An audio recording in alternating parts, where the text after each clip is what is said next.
জানো তো বন্ধুরা, সারা শীত জুড়ে মায়ের কাছে ছিলাম। মা মানেই স্নেহ, আদর, যত্ন, ভালোবাসা। আর আমার মায়ের মন তো প্রচুর নরম। মেয়ে বলতে অন্তঃপ্রাণ। শীতে কত সুন্দর সোয়েটার পরে কলটা বন্ধ করছি, ঘর ও ঘর ঘুরে বেড়াচ্ছি।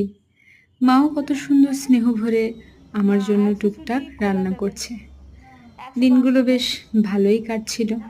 পরন্ত দুপুর, আলসে বিকেল, সুন্দর কড়া চা দিয়ে সন্ধ্যা এবং সকালবেলা উঠে মায়ের একটুখানি স্নিগ্ধ রূপ দেখতে পাওয়া। এত আদর ভালোবাসা তো সবাই মিস করবে, তাই না? তো সবাইকে সব কিছু সূত্রেই হয়তো অনেক অনেক জায়গায় যেতে হয়, আসতে হয়। আমাকেও তাই।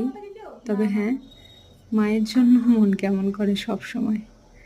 মা এখানে ভাত বসিয়েছে, কত সুন্দর করে পরিপাটি করে পরিষ্কার পরিচ্ছন্ন করে মা বাজার করে সেই বাজারগুলোকে গুছিয়ে রাখছে।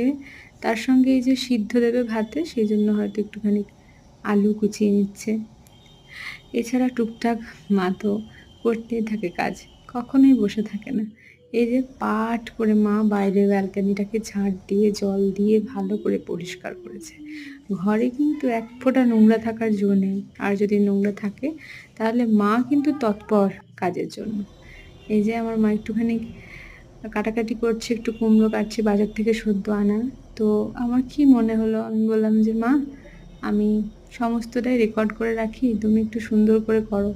মায়ের একটু তাড়াতাড়ি ছিল, যাই হোক। তার মানে কুমড়ো ভাতে আলু ভাতে দিয়ে মা রান্না করছে।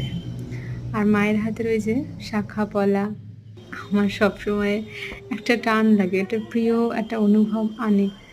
এই যে আমি দেখছি মা কী করছে, আর টুক করে একটা শর্ট বানিয়ে নিয়েছি। মানে খুব যে মজায় আছি, খুব যে আনন্দে আছি, খুব যে একটু মশকরা করছি, তার প্রমাণ রেখে গেলাম আর কি। আর এই মা শীতের পালং শাক বসিয়েছে, সুন্দর করে গাজর দিয়ে, বেগুন দিয়ে, কাঁচা লঙ্কা, শুকনো লঙ্কা সমস্তটা দিয়ে একটু একটু ঝাল করতে বলেছিলাম সেদিন, আমার যা মনে পড়ছে। ভিডিওটা ভয়েস ওভার করতে করতে আমার খুব মন খারাপ করছে।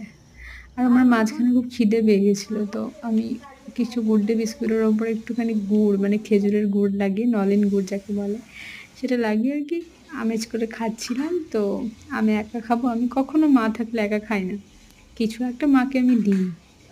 তো মাকে দিলাম সুন্দর করে সাজিয়ে, মাও নিল, আমাকে অর্ধেক দিল, মা অর্ধেক খেলো। টাটা, বাই বাই, ভালো থেকো সবাই।